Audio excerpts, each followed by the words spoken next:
Alors aujourd'hui, on vous propose avec Sophie de parler des difficultés de sommeil chez nos enfants et particulièrement chez les tout petits de 0 à 7 ans. Et avec moi, donc, j'ai Sophie Luzezinski qui est éducothérapeute à Quimper. Et on s'était déjà vu, on avait fait connaissance une première fois. Et bien là, on rentre dans le cœur du sujet. Sophie, bonjour. Bonjour Lénaïque, oui effectivement, on rentre dans le cœur du sujet aujourd'hui. D'autant que c'est étonnant, mais effectivement, il y a beaucoup d'enfants qui ont des difficultés à dormir. Oui, oui, oui.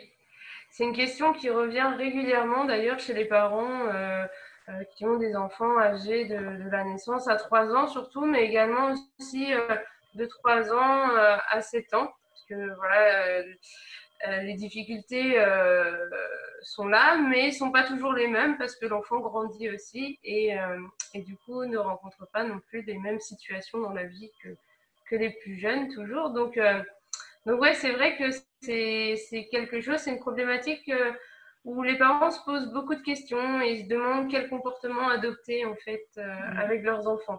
Parce qu'ils essayent beaucoup de choses et du coup sont vite épuisés, au bout du rouleau, fatigués eux-mêmes. Parfois même, hein, il arrive qu'au bout de 4 ans, hein, quand l'enfant arrive à 4 ans, qu'il ne fasse pas toujours ses nuits. Donc c'est vrai que pour le parent, c'est Oui. compliqué.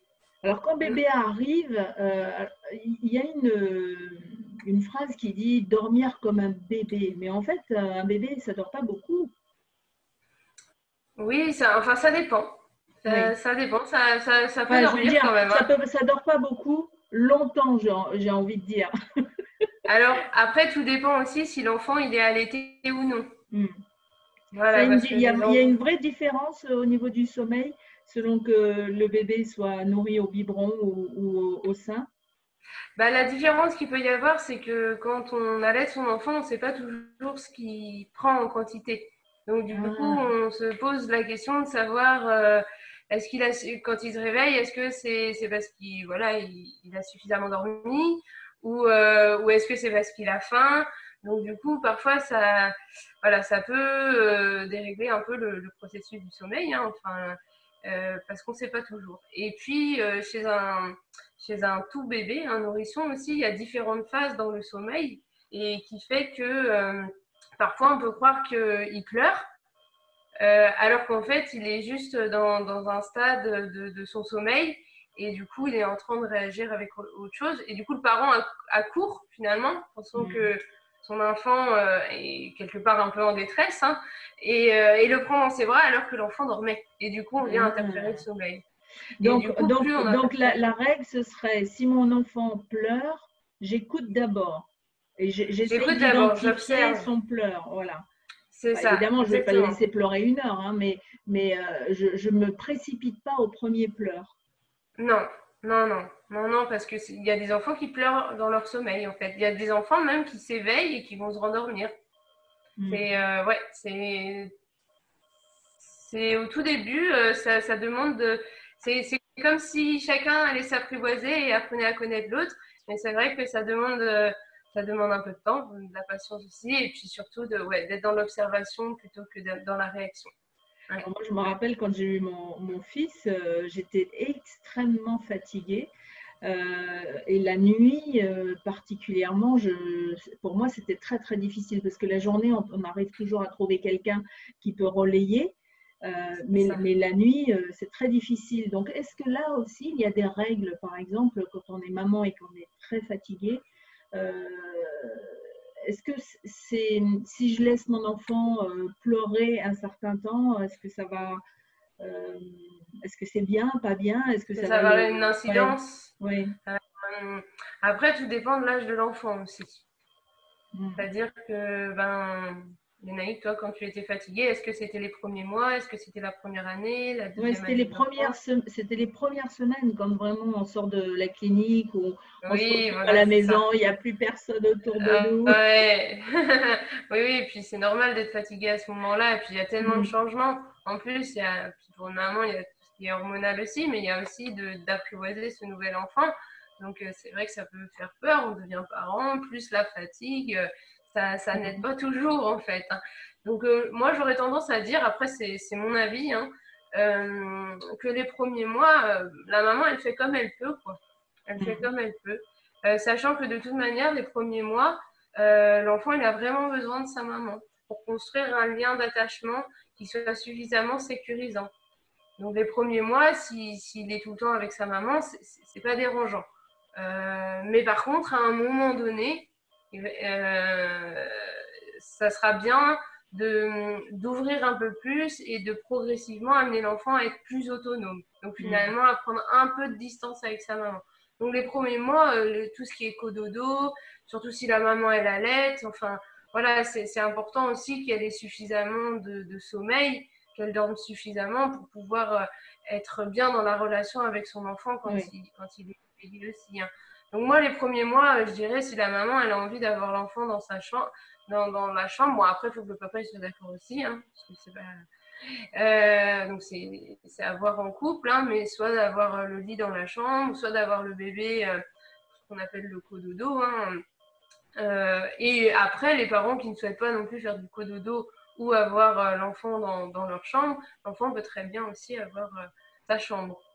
Aussi, Oui, avec souvent, son... c'est après les premiers mois, on se dit, bon, bah là, on commence à couper le cordon entre à ouais, couper le côté fusionnel, en fait, hein. c'est ça.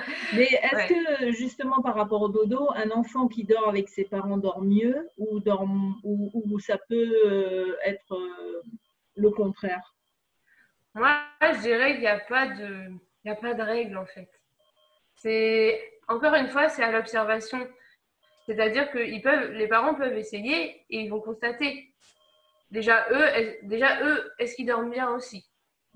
Parce que l'enfant peut dormir bien, mais si eux ne dorment pas bien, bon, il y a peut-être à ajuster, en fait. Ça montre quelques photos, je ne sais pas si tu as déjà vu passer sur Facebook ou ailleurs, et on voit le bébé qui est complètement étalé et les parents Ça, qui ont une toute petite place. c'est ça, exactement.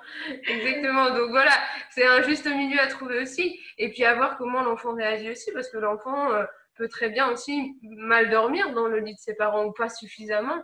Donc là, c'est essayer et observer. Mais c'est sûr qu'à partir, moi je dirais à partir du 6e mois, ou bien avant si les parents le souhaitent, hein, mais c'est important que l'enfant puisse devenir plus autonome, voire même normalement, je dirais, hein, voilà, après avoir lu aussi pas mal d'ouvrages, avoir participé à des conférences, normalement, un enfant, à partir de 6 mois, il devrait, je dis bien, pouvoir faire ses nuits. Parce qu'à partir de 6 mois, il n'a plus forcément besoin de manger la nuit non plus. Oui. Oui, Parce parce que que c'est ça aussi qui est là intéressant. aussi, ça dépend bien sûr des enfants, mais en moyenne, on va dire qu'un enfant, si à 6 mois, il ne fait pas une nuit complète, c'est que là, il y a peut-être quelque chose à réajuster, quelque chose à Voilà, changer. c'est ça, exactement. Ça ne veut pas dire que c'est dramatique, ça veut pas dire...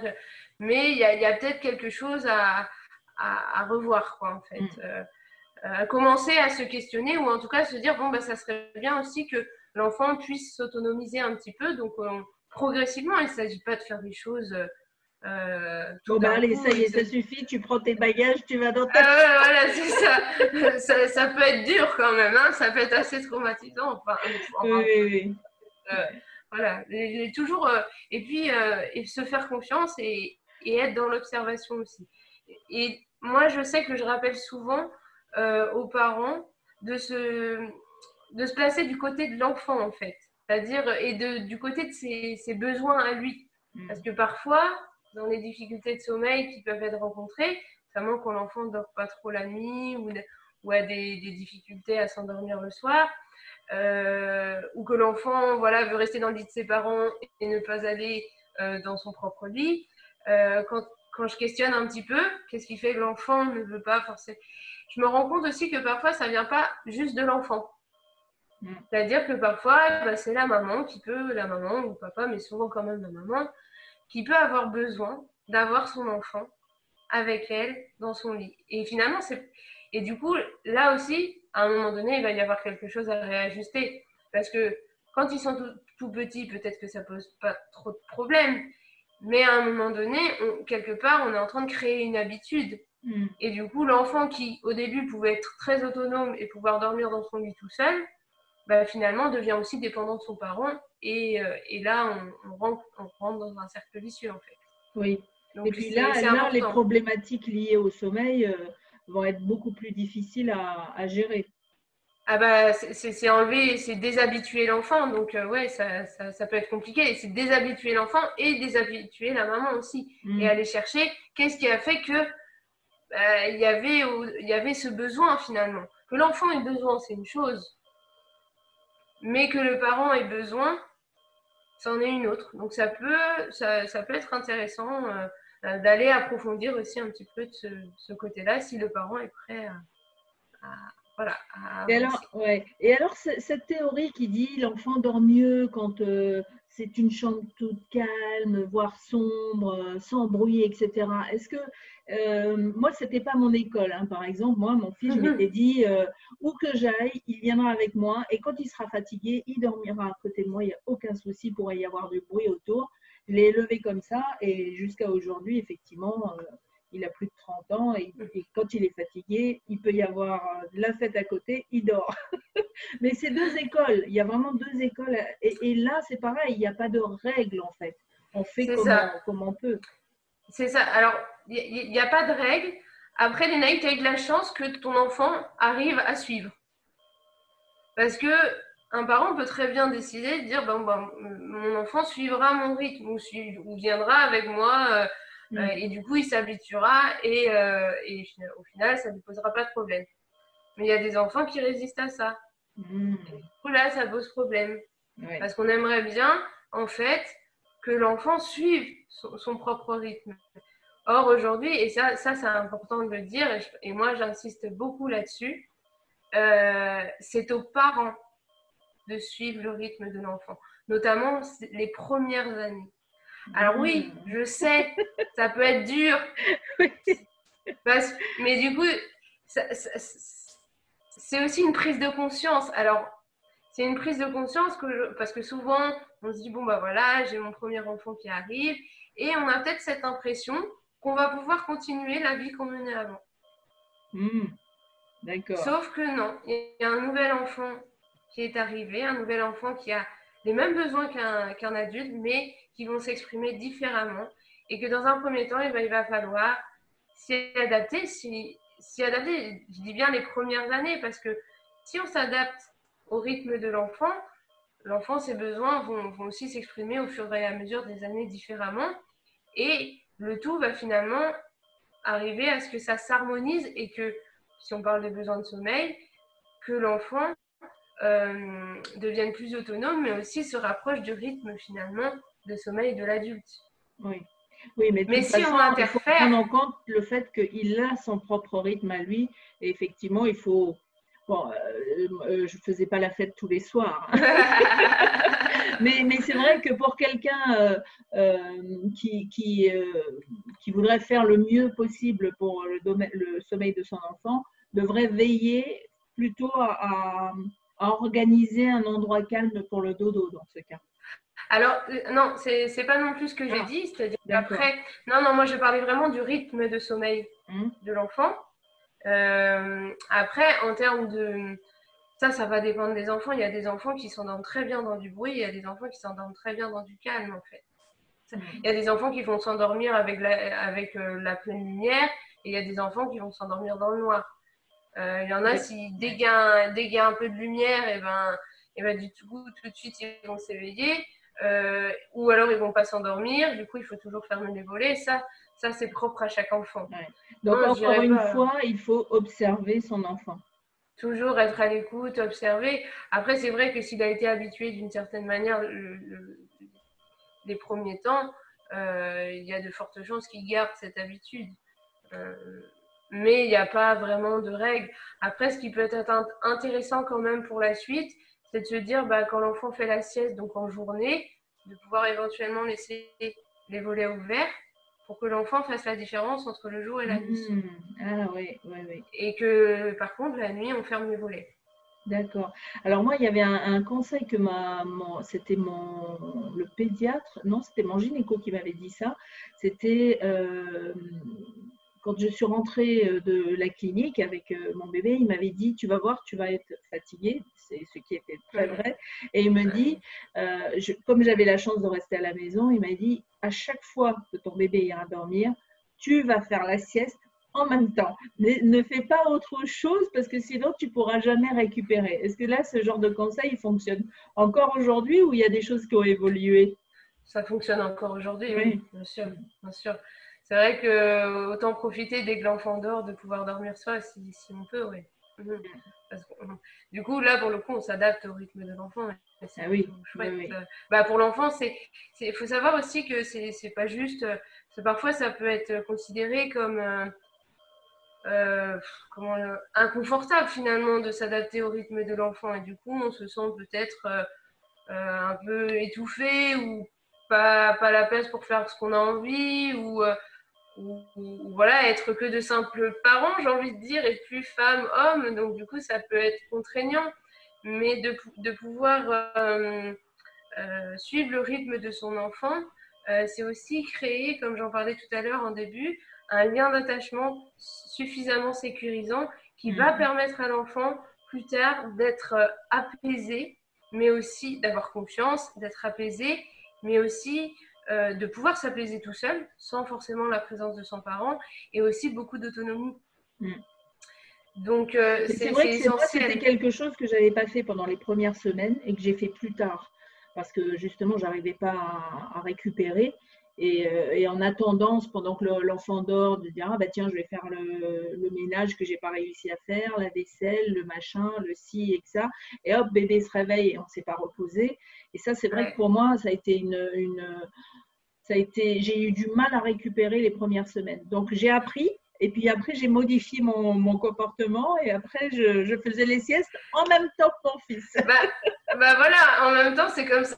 J'ai envie de dire, là on est en train d'en parler, mais tout parent va apprendre sur le moment aussi. Il va s'observer soi, et j'espère qu'il va s'observer soi, et qu'il s'écoutera aussi un petit peu en se disant, bah ouais, c'est vrai que là je suis fatiguée, ou même, on sait très bien que de devenir parent, en plus quand c'est la première fois, mais même quand il y a un deuxième, parce que quand il y a un premier et qu'il y a un deuxième bébé, c'est encore autre chose.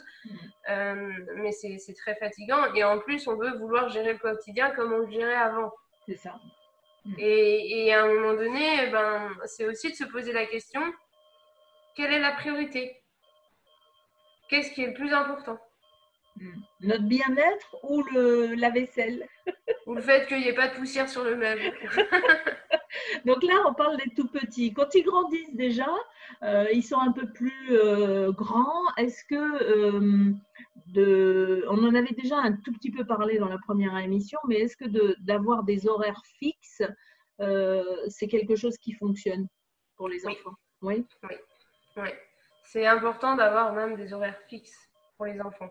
Parce que du coup, ils vont caler leur horloge biologique. Et du coup, c'est aussi un rituel en fait. Et ça amène une certaine sécurité à l'enfant. Et du coup, on n'a plus, enfin, mis à part quand l'enfant va grandir, parce que à chaque fois que l'enfant grandit, les besoins ne sont pas les mêmes de toute manière entre 3 mois, 6 mois, 9 mois, 12 mois, 15 mois, 18 mois, etc. Enfin, donc à chaque fois, de toute manière, le parent devra revoir, en observant son enfant, hein, parce que c'est l'enfant qui va l'exprimer,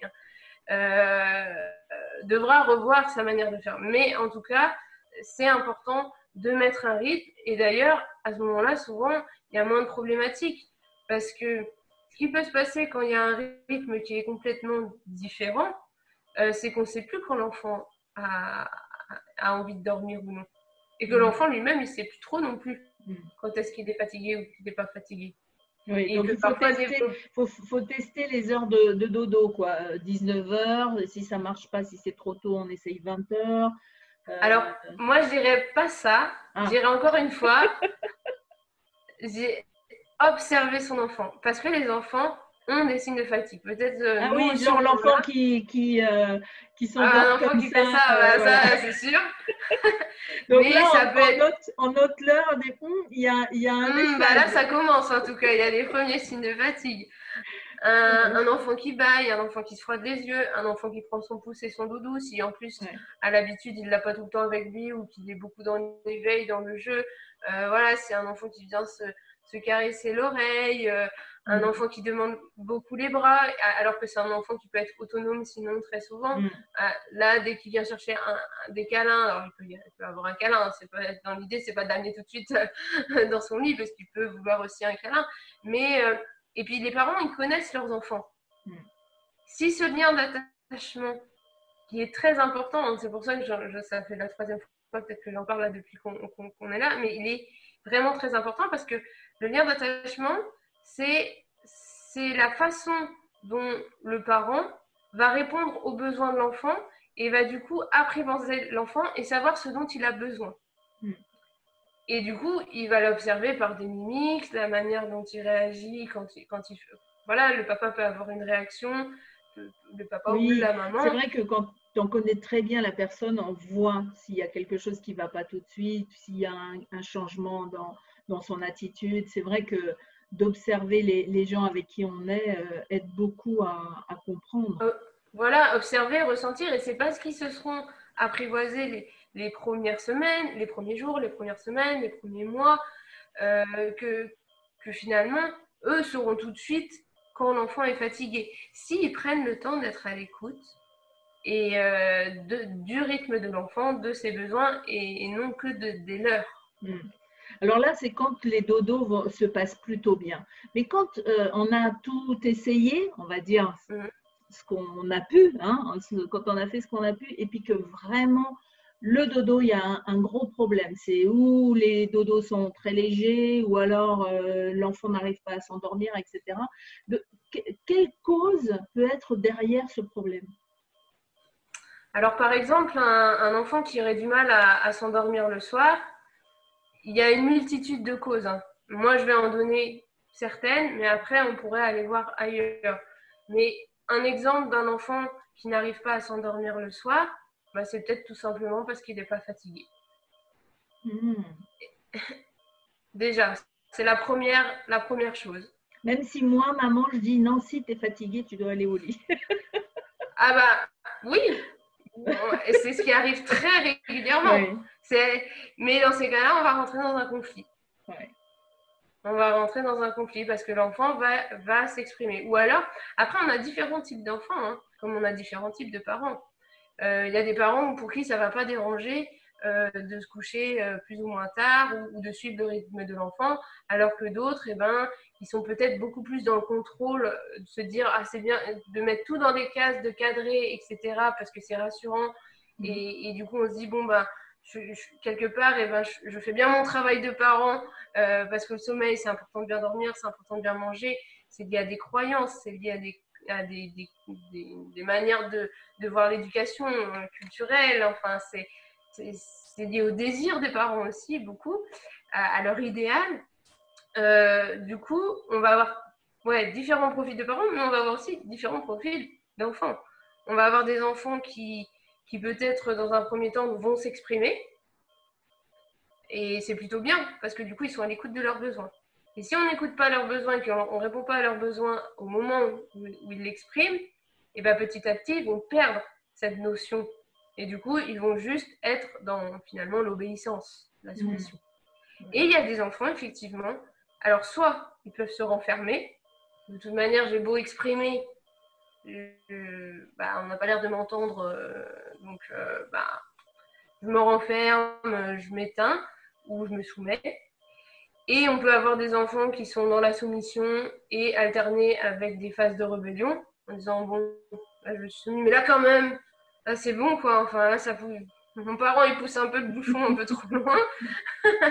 Et puis on peut avoir des enfants qui sont exclusivement dans la rébellion, l'agressivité, la colère, et c'est souvent ça.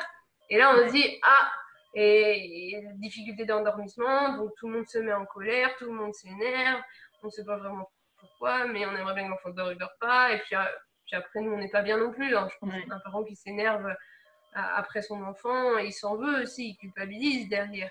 Oui, et puis c'est souvent lié à sa propre fatigue aussi. Et bien sûr. Parfois aussi les parents peuvent vouloir avoir un peu de confort ou des moments pour eux. Donc après, c'est de trouver l'équilibre tout en respectant le rythme de l'enfant. Comment ils peuvent, à partir du rythme de l'enfant, comment eux peuvent se garder des moments pour eux.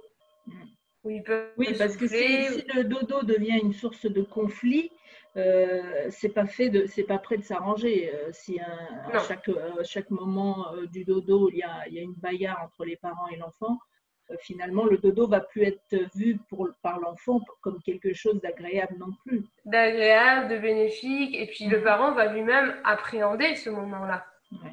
Et en appréhendant ce moment-là, on induit aussi des comportements, sans s'en rendre compte. Ouais. Parce qu'il y a un stress, et les enfants, alors qu'ils parlent ou qu'ils ne parlent pas, sont eux beaucoup dans l'observation, ils ressentent beaucoup de choses, ce sont des vraies éponges, donc le stress, ils vont le sentir. Donc, je sens que maman et papa sont stressés, donc moi je suis stressée aussi. Oui, voilà, et peut-être que c'est pas qu'il veut pas s'endormir, c'est que parce que lui, il va pas se dire, ah, ils sont stressés parce que le moment du sommeil arrive, enfin l'arrivée du sommeil arrive, que l'enfant vit dans le moment présent, il n'anticipe pas. Il va se dire, oh, papa et maman sont stressés, donc il y a potentiellement un danger, donc je ne suis pas en sécurité.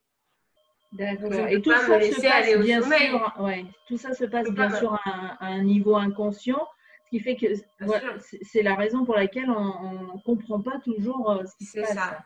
Et qu'il faut peut-être, enfin ça dépend des parents, chacun voit, mais parfois ça peut être bien de faire appel à un professionnel qui puisse aider à prendre de la distance et voir là qu'est-ce qui est en train de se jouer. Oui, bah oui, si on voit plus, si on pense avoir tout essayé et puis que vraiment on n'a pas de solution, il faut s'autoriser à demander de l'aide à l'extérieur, que ce soit une grand-mère, une tati, un professionnel, enfin vraiment aller voir ailleurs, quoi, pour se dire. C'est ça, c'est ça, c'est vraiment, et on est encore sur de l'observation, parce que là on est sur les difficultés d'endormissement. Après, les difficultés d'endormissement peuvent être liées aussi à autre chose. Moi, j'ai beaucoup de parents qui me consultent, mais aussi comme je travaille actuellement en crèche toujours, c'est vraiment, le sommeil est vraiment une thématique qui revient régulièrement. Et souvent, je rencontre des parents qui du coup vont pour coucher leur enfant parce qu'il y a des signes de fatigue. Donc là, pour le coup, l'enfant est fatigué et aurait besoin de s'endormir. Mais dès que l'enfant est dans son lit, il se met à pleurer. Et c'est insupportable pour le parent. Pour beaucoup de parents, c'est insupportable d'entendre leur enfant pleurer. D'autant plus qu'aujourd'hui, avec tout ce qui est parentalité positive, parentalité bienveillante, enfin, dans l'air du temps, et on indique que laisser pleurer un enfant peut avoir des conséquences sur son cerveau, etc. Alors là aussi, il faut relativiser. Ça dépend de l'âge de l'enfant, ça dépend combien de temps on laisse pleurer. Et ensuite, encore une fois... Et puis si c'est récurrent ou si c'est exceptionnel, je veux dire, si c'est tous les soirs comme ça, oui. Et ça, c'est le parent qui peut le savoir. Encore une fois, parce qu'il aura appris à connaître les besoins de son enfant et qu'il aura appris à savoir, une maman, je pense, peut-être pas toutes les mamans, mais beaucoup de mamans et des papas aussi. Le papa aussi peut lui aussi observer quels sont les besoins de son enfant et avoir et il aura d'ailleurs aussi, s'il le crée, un air d'attachement sécurisant aussi avec l'enfant. Et du coup, ils vont percevoir quand l'enfant va pleurer. Est-ce que c'est un pleur de détresse? Est-ce que c'est un pleur parce qu'il a faim? Est-ce que c'est un pleur de décharge? Voilà, parce que l'enfant, lui, ne parle pas. Et quand il a vécu une grosse journée, quand il a été à la crèche et qu'il a été stimulé toute la journée, et bah, du coup, il peut avoir envie de lâcher le soir et qu'on l'autorise aussi à lâcher.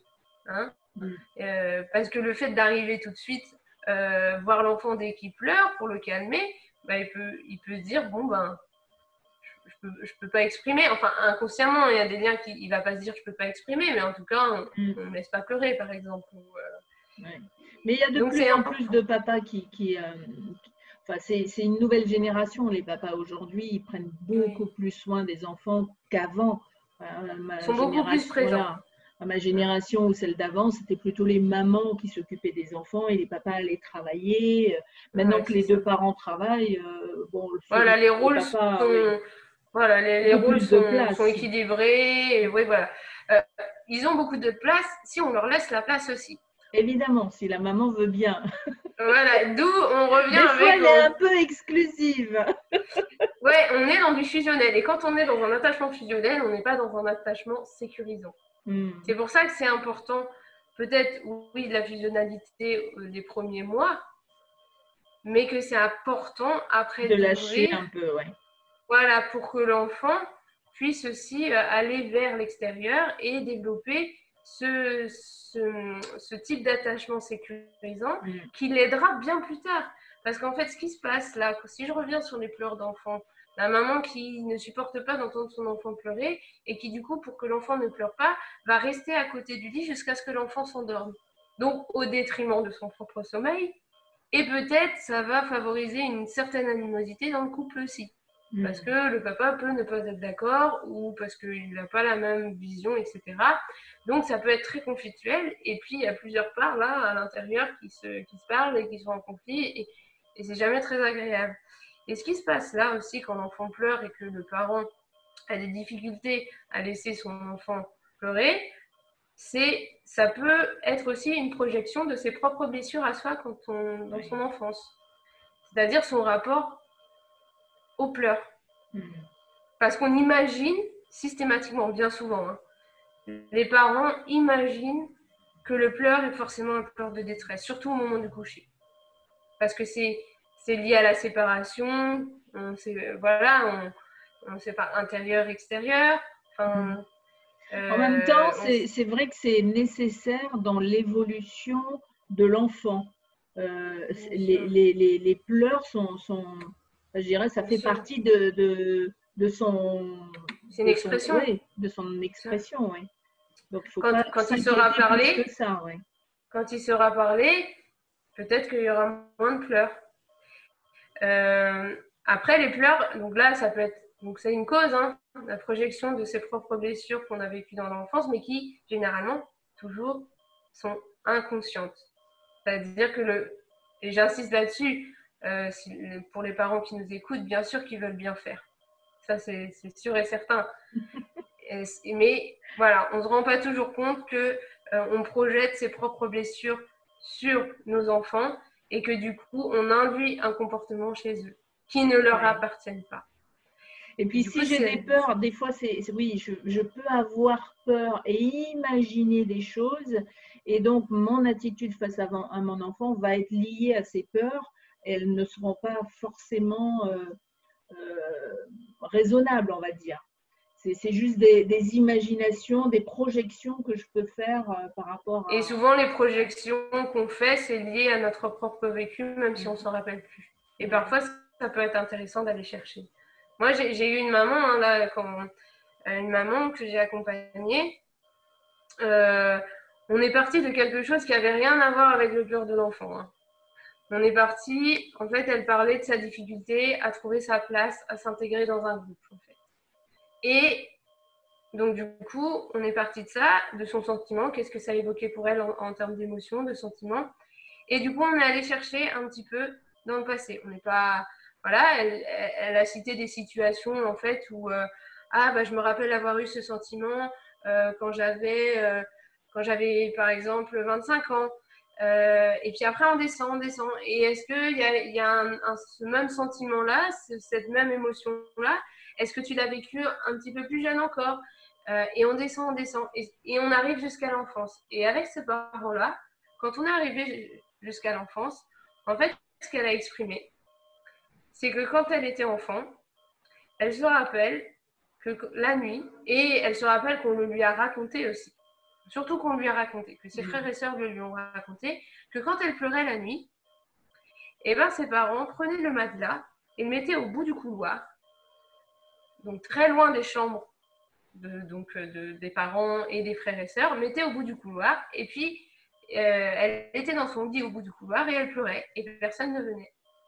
Oh, Donc, c'est c'est triste. triste hein, quand on parle comme ça. Donc, bien sûr, on ne reste pas avec ça. C'est-à-dire que Ouais. là, à ce moment-là, quand on travaille avec le parent, eh ben, on va imaginer un adulte bienveillant qui arrive et on va poser la question à l'enfant, de quoi aurais-tu besoin?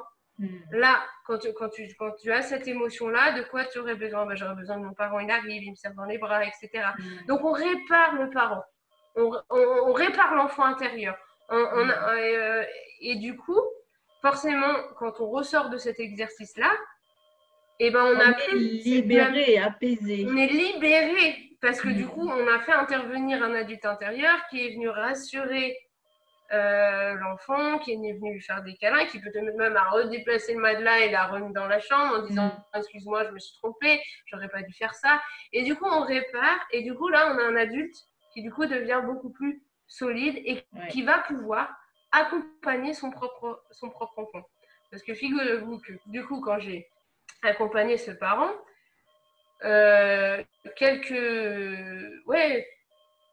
juste après, ce même parent m'a posé des questions par rapport au sommeil de son enfant. Et du coup, la difficulté, bah, c'est qu'elle n'arrivait pas à laisser pleurer son enfant. C'est-à-dire, elle n'arrivait pas à laisser son enfant s'endormir seul. Le pleur était insupportable. Et là, on a fait le parallèle. J'ai dit, est-ce que tu associes le pleur à de la détresse, comme tu as pu, toi, le vivre quand tu étais plus jeune? Et elle me dit oui. Je dis, est-ce que tu as l'impression d'abandonner ton enfant à de la détresse? Il n'est pas bien, tu l'abandonnes? Elle me dit oui.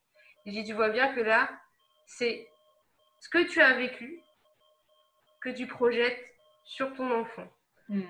On a travaillé ça le jour même. On a travaillé ça le soir même. L'enfant dormait tout seul. Oh, merveilleux. Comme quoi, il faut vraiment pas hésiter à appeler au Non. secours pour dire bon là Voilà, j'en peux plus, je vois pas de solution. Il n'y a pas de honte à avoir. Il n'y a pas de honte à avoir. De toute manière, les enfants nous font grandir. Vos enfants vous feront grandir. Parce qu'ils iront le chercher là où justement les blessures n'ont pas été réparées. Inconsciemment aussi, mais ils iront chercher là. Et du coup, ils vous feront grandir. Donc, autorisez-vous. Aujourd'hui, en plus, il y a tellement de personnes qui peuvent vous accompagner. Ce serait dommage d'attendre et finalement d'être au bout du rouleau. Parce que d'être au bout du rouleau, et quand on est au bout du rouleau, on est forcément moins patient. Et c'est là qu'on peut avoir des gestes déplacés, qu'on peut avoir des paroles déplacées. Et ça peut faire beaucoup souffrir tout le monde. Donc, et c'est pas dit que ça... Voilà, là, ce parent-là en question, il a fallu une séance. Une séance. Donc, il n'y a pas forcément... Je dis pas que pour certains parents, il en faudra peut-être plus. Mais disons mais des fois, la prise de conscience peut être tellement rapide qu'effectivement, ça peut tout changer. C'est ça. L'idée, c'est encore une fois de se dire, bon, là, je peux plus, je peux me faire aider, je vais demander de l'aide. Est-ce que les problèmes de dodo peuvent durer des années? Bien sûr, ils peuvent durer des années. Oui. Donc, il n'est jamais trop tard pour bien faire, dis-moi Sophie, il n'est jamais trop tard pour bien faire. Bien sûr qu'il n'est jamais trop tard pour bien faire. Bah oui, effectivement. Oui, si, ça peut durer des années si on n'est pas à l'écoute de ce qui se passe. Si on n'est pas à l'écoute de son enfant, si on n'est pas à son écoute. Voilà, s'il n'y a plus de communication. Et j'ai envie de dire, il y a une phrase que moi j'aime beaucoup, que Catherine Guéguin, dans son ouvrage pour une enfance heureuse, écrivait, c'est « Si je change ma façon de penser, je changerai ma façon de faire et du coup, j'obtiendrai des changements de comportement. » Des résultats forcément différents. Des résultats forcément différents. La clé du changement, elle est là. Hein. C'est dans notre manière de penser et dans notre manière d'agir. Si on reste toujours sur une même manière de penser et que voilà, la problématique est toujours là, c'est qu'il y a certainement un endroit où il faut bouger un peu. Oui. Ouais. Et c'est valable pour tout, parce que là on parle du dodo, mais c'est applicable dans tous les domaines, que ce soit au niveau de la santé, que ce soit au niveau financier, que ce soit dans n'importe quel domaine. Là on parle de l'éducation et du dodo, mais c'est vrai que si on change parfois le changement est juste subtil, comme toi pour la maman qui a juste guéri son enfant intérieur et qui au fond n'a fait aucun changement sur son enfant à elle. Il y a eu tout de suite un résultat. Donc parfois, ouais, c'est très généralement, surprenant. ça vient de l'environnement. Ouais. Mais c'est toujours plus dur de se dire, il y a quelque chose dans notre environnement, dans notre façon de faire qui va pas bien. Quelquefois, c'est plus facile de se dire, bon, bah, c'est mon enfant qui va pas bien. Ouais. Mais il n'y a aucune honte, vraiment, j'insiste là-dessus. On devient parent, comme je disais la dernière fois, on devient parent, on apprend de ses erreurs. L'important, c'est que chacun puisse être bien et développer de bonnes relations, en fait. Hein. Que l'enfant, bah, là, on parle du sommeil, que l'enfant puisse dormir, puisse être bien, et à la fois que le parent puisse aussi dormir. Et ça, ça va venir progressivement. Vraiment, l'harmonisation, l'équilibre va se faire, surtout si on n'interfère pas. Parce que si on interfère dans le développement de sommeil de l'enfant, c'est là qu'on vient bloquer quelque chose. Mais c'est pareil dans tous les domaines. Si on veut absolument qu'il mange quelque chose, c'est là que ça va bloquer. Si on veut absolument qu'il devienne propre, alors que c'est lui qui décide, c'est lui qui ressent ses propres besoins, c'est lui qui sait quand il est prêt. Parce que c'est pas juste une question de volonté. Hein. Oui. C'est aussi une question, pareil, le sommeil, c'est pas juste une question de volonté. Hein. J'aurais beau fermer les yeux, fermer les poings et dire dors, dors, dors, dors, dors, ça viendra pas. Hein. Ça viendra pas forcément. Quoi. Donc, voilà, c'est important de laisser les choses se faire à leur rythme. Ouais. Et de proposer l'environnement autour qui convient à l'enfant. En parlant d'environnement, par exemple, les parents sortent, il est tard, ils sont chez des amis et il y a des enfants qui vont s'endormir facilement dans une chambre d'amis avec les autres enfants et puis d'autres qui ils vont être très fatigués mais ils vont avoir les billes comme ça et puis pour les parents, c'est une situation très difficile. Moi, je n'ai pas vécu ça, heureusement, mais j'en connais. Et pour eux, c'est très difficile au point où ils peuvent s'interdire ensuite de sortir, et en famille, je parle. Donc là, qu'est-ce que tu pourrais leur dire à ces parents? Après, ça dépend, hein, ça dépend des familles. Il y a des familles qui pourraient très bien décider de sortir et si la famille, s'il y a la famille à côté, à proximité, qui est bien d'accord de garder l'enfant ou de venir dans le milieu familial de l'enfant, hein, qui laisse ses repères, etc. Et bien, du coup, ça peut être bien. Comme ça laisse l'opportunité aux parents de sortir et de rentrer à l'heure qu'ils le souhaitent. Oui, mais souvent, je vois dans mon entourage, hein, quand il y avait des soirées entre familles avec d'autres enfants, évidemment, on a envie d'aller à ces soirées-là avec enfants. D'accord, ok, très bien, j'avais pas compris dans ce sens-là. Mais tu vois, il y a un moment, arrive le dodo des enfants, même si souvent ça va beaucoup plus tard que la normale, mais il y a un moment où le dodo est nécessaire, où on n'a pas forcément envie de quitter ses amis, et là, on voit que nos enfants sont en grande difficulté, et ça met le parent en difficulté aussi, parce qu'il a envie de rester, de profiter de sa soirée, il y a l'enfant qui ne veut pas dormir, là, il y aurait, est-ce qu'il y aurait la recette miracle? Ça n'existe pas, alors là, si vous attendez la recette miracle, c'est pas possible. Non, ce qui peut marcher avec certains enfants, mais qui ne marchera pas avec d'autres enfants, c'est de prendre son enfant dans ses bras, tout en discutant peut-être avec des amis, mais tout en le regardant lui aussi, peut-être le bercer un petit peu, et peut-être avoir des repères, c'est-à-dire que, par exemple, s'il a son doudou, parce que le doudou, on n'en parle pas, mais le doudou est très important au niveau du sommeil. Oui, les mamans le savent bien, parce que quand il y a un doudou qui se perd, ah là là, c'est la catastrophe. Ah, c'est la cata. Bon, après, tous les enfants n'ont pas forcément un doudou. Il y en a qui... Winnicott parlerait d'un objet qu'on appelle transitionnel. C'est ce qui fait le lien entre la maison et la crèche, par exemple. C'est ce qui fait le lien entre le monde intérieur, son propre monde intérieur, et le monde extérieur. Donc, c'est ce qui va aider à la séparation et c'est ce qui va aider d'ailleurs à s'endormir seul. C'est-à-dire qu'un enfant va pouvoir commencer à rêver et s'il a son doudou, il va pouvoir s'apaiser peut-être tout seul et réussir à trouver le sommeil seul sans forcément qu'il y ait la présence du parent juste à côté de lui.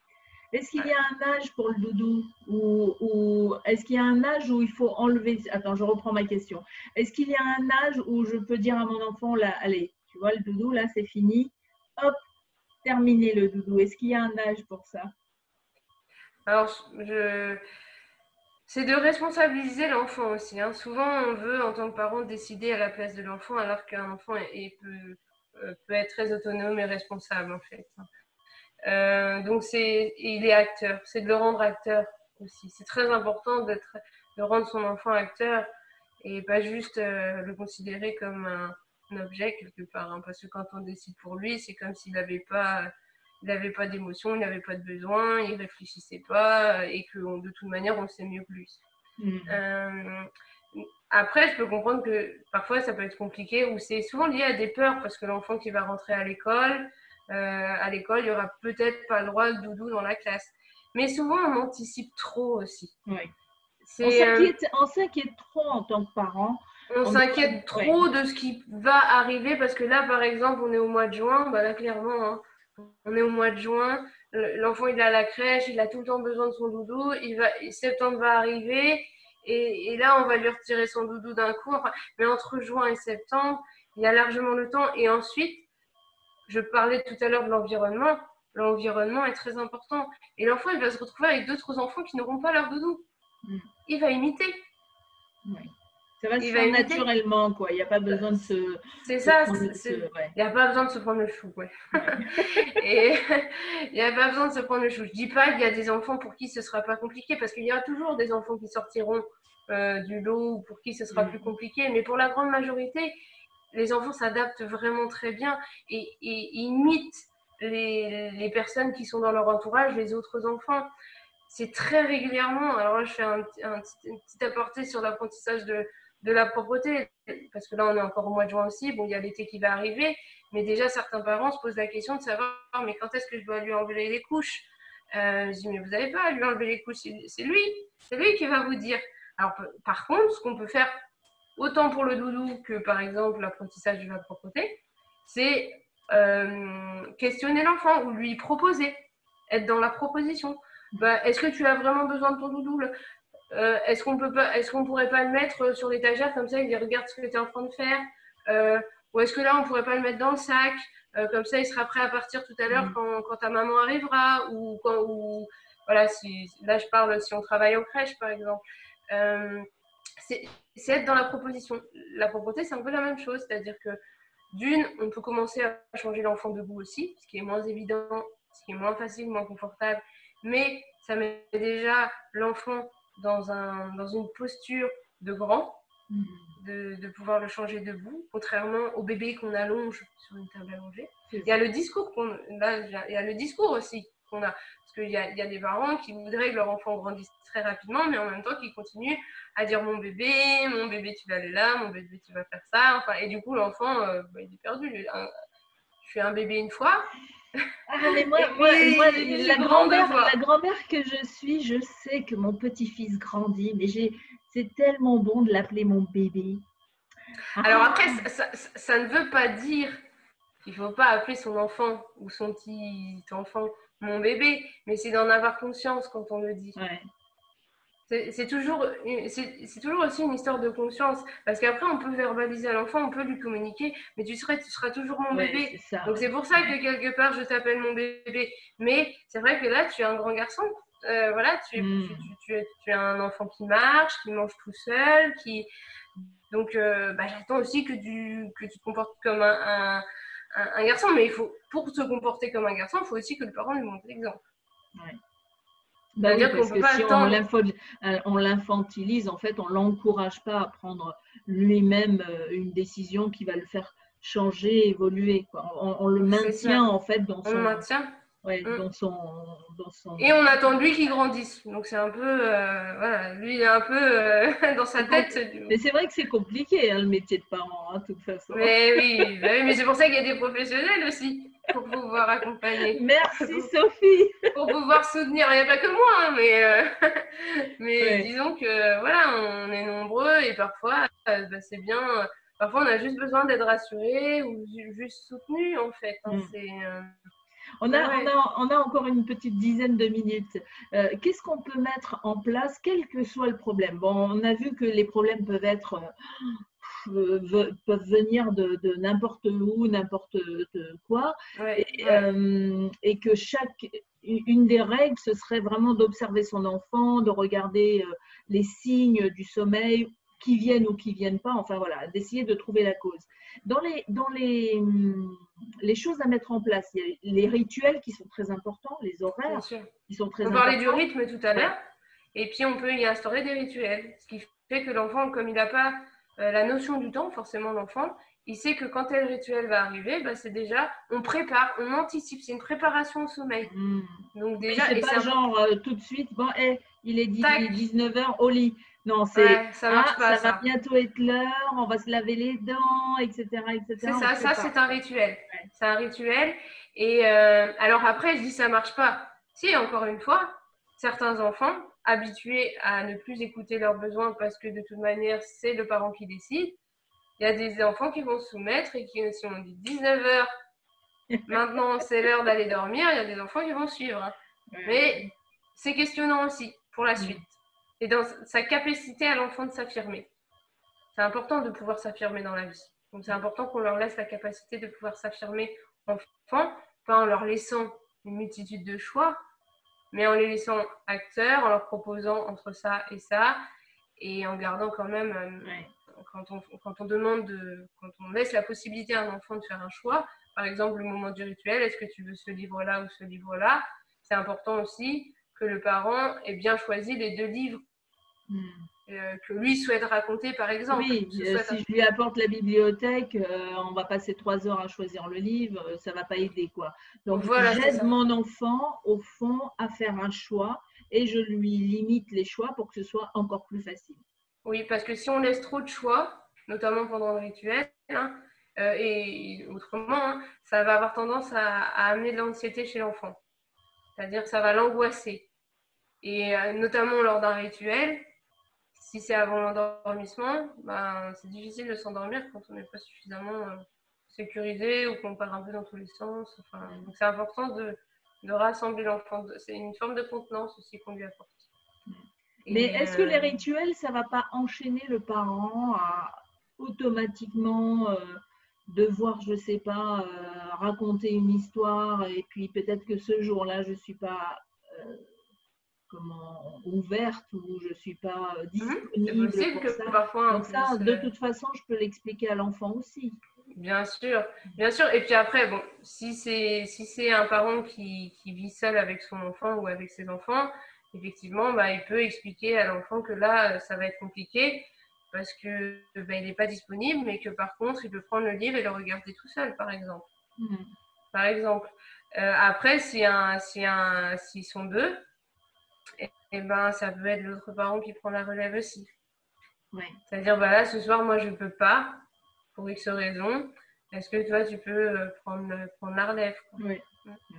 C'est là où on voit que l'importance de la communication dans le couple, elle est tellement… Bien sûr, bien sûr. Et parfois, parce qu'il y a une chose dont je n'ai pas parlé non plus, parfois, c'est une histoire de cadre aussi. Parce que un enfant, mettons, voilà, qui aurait des difficultés à s'endormir, donc en identifiant la cause, pourquoi il a des difficultés à s'endormir. Parfois, à l'âge de 2-3 ans, c'est l'âge où l'enfant veut décider par lui-même, veut s'affirmer.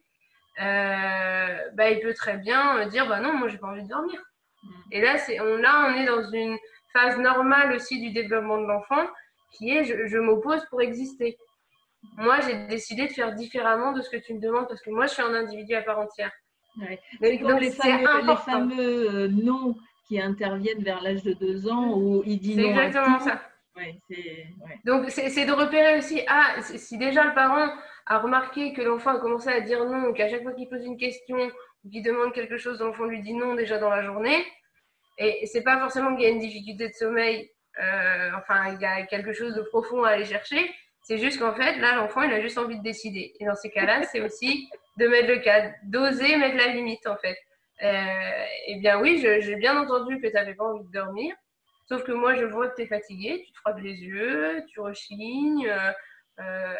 et bien maintenant, là, c'est l'heure d'aller dormir. Et nous aussi, on va aller dormir, par exemple. Mais nous aussi, on va aller dormir si on va réellement dormir. Hein, parce que l'enfant, il capte tout. Hein, il n'est pas... il n'est pas bête. On ne peut pas lui raconter n'importe quoi. On ne peut pas lui raconter n'importe quoi. Non. Donc, les problèmes liés au dodo, on a vu, on ne peut pas voir tous les problèmes des enfants, mais on voit un petit peu le gros du problème. Les causes, elles sont là aussi variées, on les a vues. Et dans ce que l'on peut mettre en place, donc il y a les fameux rituels, il y a les heures à instaurer. Il y a déjà le rythme. Voilà, ça rassure aussi l'enfant. Donc, quand on met en place des rituels, on anticipe le sommeil, déjà, hein, on pense avant. C'est important que les rituels ne durent pas trop longtemps non plus. C'est quoi pas trop longtemps? C'est 5 minutes, 1 heure? C'est quoi? Ah non, 5 minutes, un rituel peut durer 5 minutes. Un rituel qui dure 1 heure, c'est plus un rituel. Là, c'est peut-être le parent qui, encore une fois, est en train de se dire bon, il va falloir que je le prépare maintenant pour dans 1 heure. Donc, l'enfant, il est beaucoup plus dans l'instant présent. C'est ça qu'il faut. Oui, c'est ça. Non, rappelle quand on est parent, quoi. Quand je dis anticiper le sommeil, c'est savoir qu'est-ce qu'on va mettre en place pour accompagner l'enfant à s'endormir le plus rapidement possible. C'est-à-dire qu'on va éviter tout ce qui est, par exemple, excitation. C'est-à-dire, c'est sûr que si on commence à faire une bataille d'oreillers et que ça crie partout, ça saute partout, etc., et que juste derrière, on veut mettre l'enfant à coucher parce que c'est l'heure, là, le sommeil, il n'aura pas été anticipé. Enfin, on n'aura pas anticipé l'endormissement pour l'enfant. Donc, si on sait à peu près à quelle heure l'enfant va montrer des signes de fatigue, et ben du coup, on prépare déjà. Alors, ça peut être le brossage des dents, ça fait partie d'un rituel. Et puis après, ça peut être une petite histoire. L'idée aussi dans l'histoire, parce que c'est souvent des histoires, mais ça peut être une petite musique. Après, c'est ce que l'enfant aime aussi. C'est de reprendre toujours la même histoire. Bon, après, on peut laisser le choix entre 2 livres, mais dans les 2 livres, que ce soit déjà un livre que l'enfant connaisse. Et parfois même, il va s'endormir avant la fin. Parce qu'il connaît déjà l'histoire. Et du coup, c'est rassurant. Alors que quand on est dans un livre qu'on découvre, ça stimule. Ça stimule le cerveau. Donc, le livre à découvrir serait plutôt en journée. Bien sûr. Et dans ce cas-là, on pourrait le réutiliser juste avant le dodo, mais ça veut dire qu'il a déjà entendu l'histoire, qu'il connaît l'histoire. On ne lui fait pas découvrir l'histoire au moment du dodo. C'est ça. Oh, ça, je ne savais pas. Tu vois, c'est quelque chose à laquelle j'aurais jamais pensé. Oui, si. C'est important parce que du coup, l'enfant a une certaine habitude, il est rassuré. Et étant rassuré, il va plus facilement se laisser aller et s'abandonner au sommeil. C'est merveilleux. Donc, on va rappeler peut-être dans la bibliothèque des parents ce qu'on peut mettre. Tu avais cité 2 auteurs notamment. Oui. Ouais. Alors, du coup, j'en ai une qui parle du sommeil notamment et qui donne pas mal de... qui parle aussi parce que du coup, on n'a pas trop parlé des enfants de 3 à 6 ans. À partir de 3 à 6 ans, c'est là que vont arriver des terreurs nocturnes, des cauchemars, peut-être des insomnies. On n'a pas parlé des insomnies aussi. Hein, mais il y a des enfants qui font des insomnies, ça existe ça? On a des enfants, oui, alors très peu, heureusement, mais ce qu'on appelle des insomnies joyeuses. C'est-à-dire que l'enfant, il peut très bien se réveiller, jouer dans sa chambre, s'amuser, etc. Il ne montre pas de signes de fatigue. Mais, donc on pourrait se dire, tout va bien. Mais en fait, c'est souvent des enfants qui ont une carence affective et qui auraient besoin de la présence de l'adulte. Ouais. Voilà, c'est ça. Ça aussi, on n'en a pas parlé, hein, mais un enfant pour pouvoir s'endormir, on en avait déjà parlé dans la première vidéo, un enfant pour pouvoir s'endormir, il a besoin d'avoir reçu suffisamment d'amour de ses parents dans la journée pour pouvoir se laisser aller au sommeil.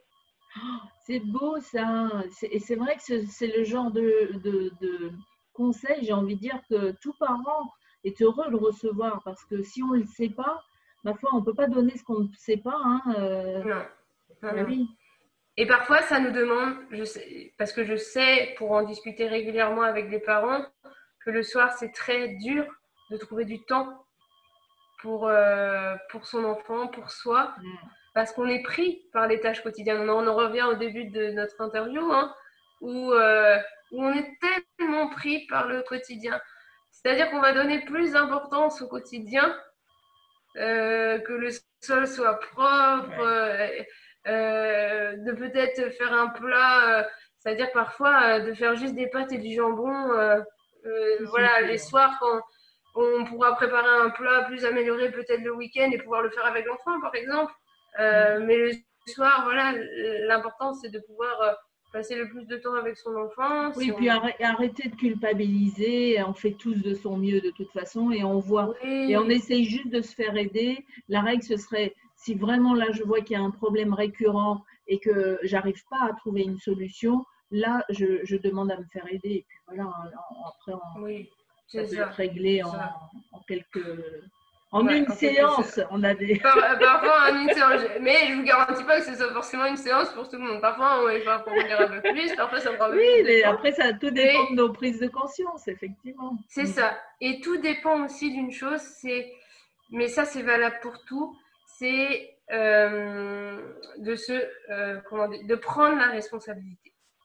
C'est-à-dire que le changement peut avoir lieu effectivement quand on pense différemment, mais si déjà on commence à penser différemment, c'est qu'on se responsabilise dans le sens où la problématique ne vient pas forcément de l'extérieur, mais qu'elle peut venir dans ma manière de faire. Donc là, je me responsabilise, je reprends le pouvoir aussi, au lieu de le laisser toujours à l'extérieur, la responsabilité aux autres, etc. Non, je reprends le pouvoir et en reprenant le pouvoir, c'est chouette parce que ça veut dire que j'ai la capacité de changer les choses. Moi, en tant que parent, donc vous, en tant que parent, vous avez la capacité de changer les choses, vous avez les ressources. Moi, je suis juste là pour vous accompagner, vous guider. Merci. Eh ben, écoute, il faudra une autre émission parce qu'on le voit bien que il y a des choses qui ont l'air tellement évidentes comme ça et en fait qui ne le sont pas parce que justement on est plongé dans notre quotidien. Alors il faut aller vite, vite, vite. Quand on fait vite, vite, vite les choses, on ne peut pas donner autant de temps qu'on le voudrait ou que l'enfant aurait besoin. Donc, qu'est-ce que je fais? Je peux lire, je peux regarder des vidéos de parentalité ou je peux consulter une éducothérapeute, par exemple, comme Sophie. Voilà, c'est ça. Il y en a plein qui font qui aident les parents. Et moi, je me rappelle, à Tahiti, il y avait même une association qui avait créé une école des parents. Donc ça, moi déjà, rien que l'école des parents, je trouvais ça génial parce que ça n'existe pas en fait, une école des parents. Donc l'école des parents, elle se fait à la maison. Donc là, c'est toujours chouette de savoir qu'on peut ce qu'on a quand même ici, voilà, ce qu'on a quand même ici, mais ça permettra pas forcément toujours d'aller en profondeur, mais ça peut déjà être un soutien. Pour les enfants qui sont âgés de la naissance à 3 ans, on a ce qu'on appelle des lieux d'accueil parents-enfants. Donc vous en avez dans chaque commune.